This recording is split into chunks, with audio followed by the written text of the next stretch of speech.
Então, aí é um caminho dentro desse planejamento de gestão. Bem como colaborar para o desenvolvimento de políticas. Novas demandas para a infraestrutura das cidades.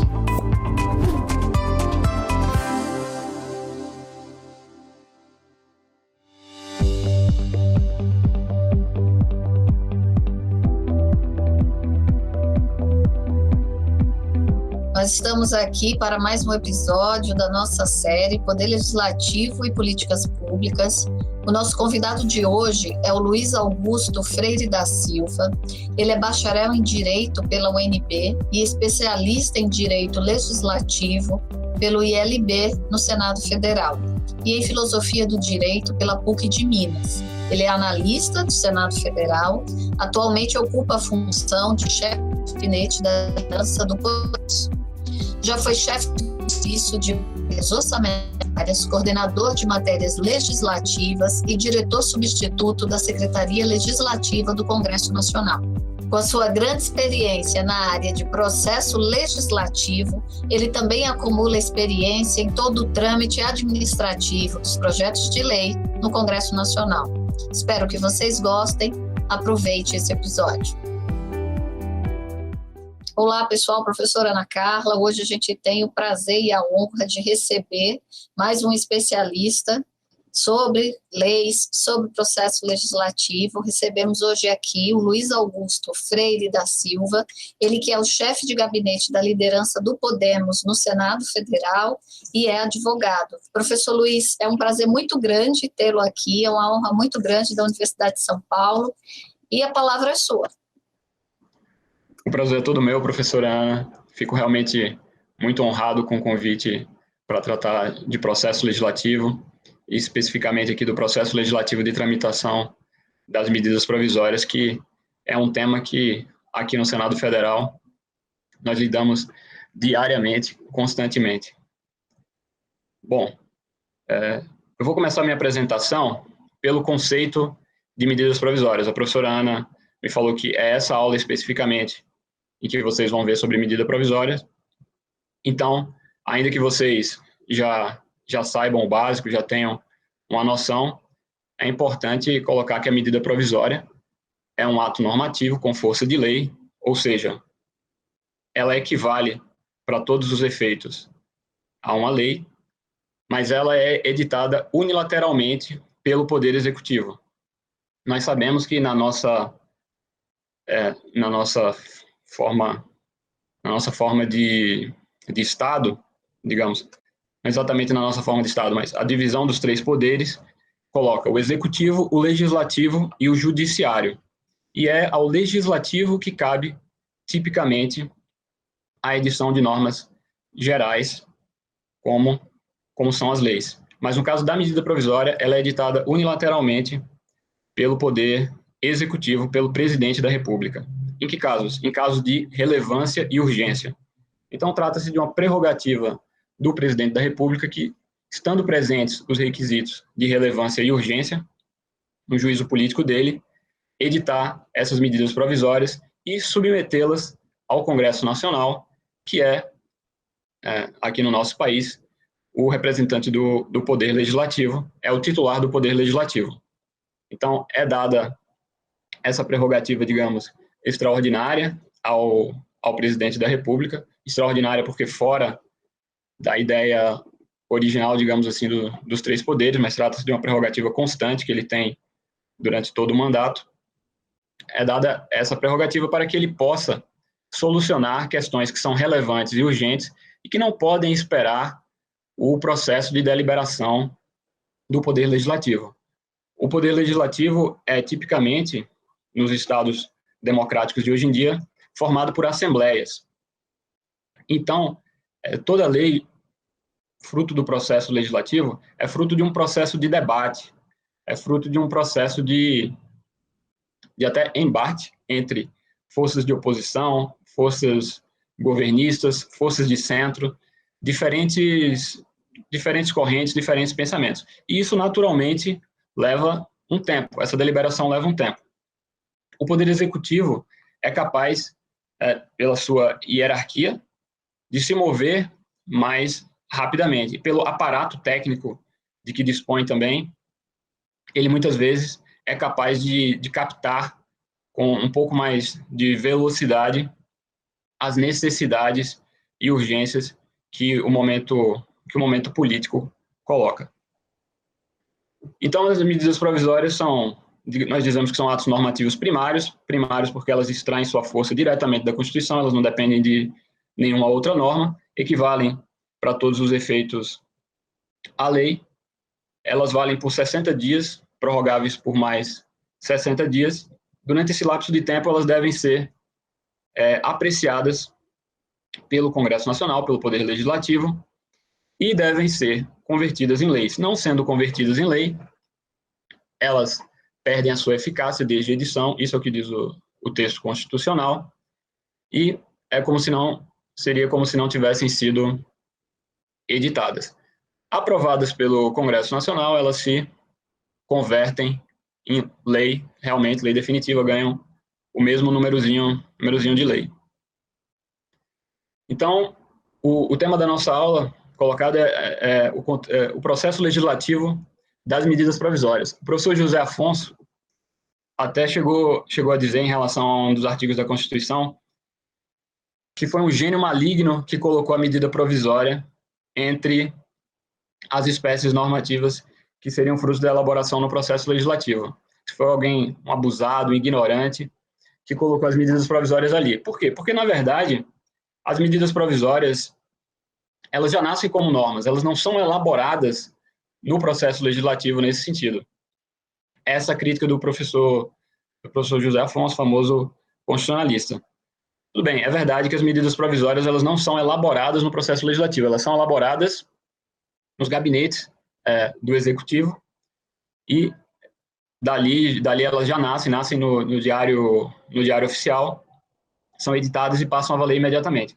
Mas, embora as medidas provisórias não sejam elaboradas no processo legislativo, elas se submetem ao processo legislativo. Imediatamente, quando o presidente edita a medida provisória, no mesmo dia ele deve submeter esse texto ao Congresso Nacional, e essa medida provisória, esse texto, vai passar pelo processo legislativo, onde, de maneira básica, nós poderíamos dizer que é tratado mais ou menos como os projetos de lei em geral, é discutida e aprovada pelo Parlamento.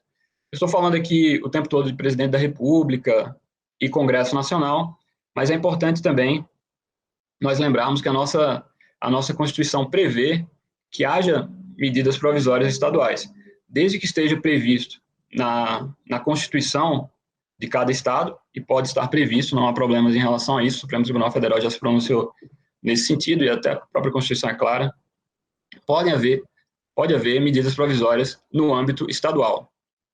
Há registro de pelo menos 6 estados que contam com medidas provisórias. Posso citar alguns aqui de que lembro rapidamente: Paraíba, Piauí, Tocantins, Santa Catarina, tem o Acre também. O sexto eu não lembro exatamente agora, mas esses são estados que têm medidas provisórias, até editar, alguns deles, como Santa Catarina e Paraíba, editaram medidas provisórias muito recentemente para lidar com situações da pandemia, por exemplo, e não há qualquer problema em relação a isso. Basta que esteja previsto, claro, nas constituições estaduais. Da mesma forma, os municípios podem também editar medidas provisórias, desde que esteja previsto na Lei Orgânica Municipal e desde que esteja previsto na Constituição Estadual. Nesse sentido, o Tribunal de Justiça de São Paulo já declarou inconstitucional previsão de medida provisória no município de Indaiatuba, porque a Constituição de São Paulo não previa a figura das medidas provisórias. Consideraram, então, que o município também, nesse caso, não poderia prever. Existem alguns temas que são vedados à medida provisória. Nós dizemos que a medida provisória é como se fosse uma lei, no entanto, existem alguns assuntos de que a lei propriamente dita pode tratar e as medidas provisórias não podem tratar. Esses temas foram introduzidos aos poucos no histórico do Instituto, mas hoje já estão consolidados na Constituição. Inicialmente foram objetos de controvérsias, da doutrina, de várias decisões judiciais, mas agora eles já estão colocados na Constituição, esses temas aí que que eu coloco para vocês. Nacionalidade, cidadania, direitos políticos, partidos políticos e direito eleitoral, que são temas que naturalmente dizem respeito a questões muito sensíveis, e sendo o presidente da República também, querendo ou não, um agente político, seria, de certa forma, temerário deixar que ele decidisse sobre isso de maneira precária, de maneira unilateral e de maneira provisória.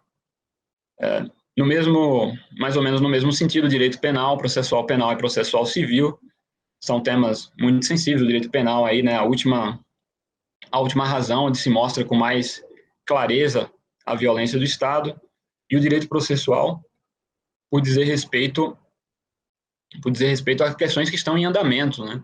Medidas provisórias sobre direito processual poderiam ameaçar aí a segurança jurídica. Nós temos aí a organização do Poder Judiciário e do Ministério Público, por uma questão de respeito às instituições, a questão da independência e harmonia dos três poderes. Nós temos as questões orçamentárias, também são temas vedados à medida provisória, ou seja, a medida provisória não pode dispor sobre planos plurianuais, sobre as diretrizes orçamentárias, sobre o orçamento, sobre créditos adicionais e suplementares. Medida provisória só pode, nesse sentido do orçamento, servir para abrir créditos extraordinários. Créditos extraordinários que estão previstos especificamente na Constituição e que requerem um pouco mais do que relevância e urgência. É uma situação imprevisível e, nos termos da Constituição, comparável a uma guerra, a uma comoção intestina, a uma calamidade pública. Então, as medidas provisórias no orçamento, elas podem servir para a edição de créditos extraordinários, créditos que são abertos especificamente por medidas provisórias. Um tema típico de medida provisória. Havia um abuso razoável do uso de medidas provisórias para abertura de créditos extraordinários. O Tribunal de Contas da União foi um pouco mais incisivo nesse sentido nos últimos anos, e também depois do acontecido do impeachment da presidente Dilma, muito em razão de questões orçamentárias. Em geral, os presidentes têm sido muito mais cautelosos na abertura de créditos extraordinários. Mesmo assim, nós vemos muita abertura de créditos extraordinários, ainda mais, por exemplo, nesse período que nós estamos vivendo de pandemia. Os créditos abertos para pagar, por exemplo, o auxílio emergencial foram quase sempre créditos, se não sempre, créditos extraordinários. Também proibida medida provisória que visa a detenção ou sequestro de ativos financeiros. Aí é uma lembrança do período Collor, né? Para que não se repita o que aconteceu com o sequestro da poupança no período Collor. Proibida a edição de medida provisória reservada à lei complementar, né? De matéria reservada à lei complementar. O que se trata? A Constituição, em determinadas matérias, ela diz que devem ser tratadas não simplesmente por lei, mas sim por lei complementar. Trata-se de uma espécie legislativa que exige o quórum de maioria absoluta. Ela exige um pouco mais do que o normal. Ela não tem propriamente uma validade superior às outras leis, mas são matérias específicas a que a Constituição pediu um cuidado maior, um quórum maior. Então, essas matérias não podem também ser objeto de medida provisória. E também não pode ser objeto de medida provisória matéria já disciplinada em projeto de lei aprovado pelo Congresso e que está simplesmente pendente da sanção ou do veto do presidente da República.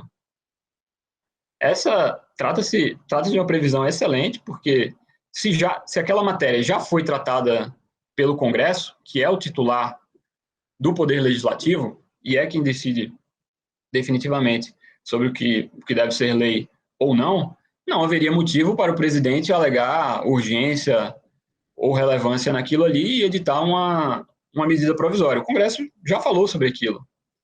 Ocorre que essa previsão ela não é muito bem executada na prática, porque o que acontece? O presidente, na verdade, ele não edita a medida provisória com a lei pendente de sanção ou veto, ele veta a matéria, que foi como foi aprovada pelo Congresso, e depois edita uma medida provisória. Então, essa previsão acabou um pouco vazia. Não se trata de algo que o presidente faz comumente, né, que os presidentes fazem normalmente, mas trata-se de uma situação que nós já vimos algumas vezes. Então, o Congresso aprova algo em um determinado sentido. Nós vimos isso, por exemplo, nas leis de organização da Presidência da República. Você está gostando desse episódio? Então fica conosco e assiste o próximo bloco. Aproveita, assina o nosso canal, aciona o sininho e você será notificado de todos os outros episódios.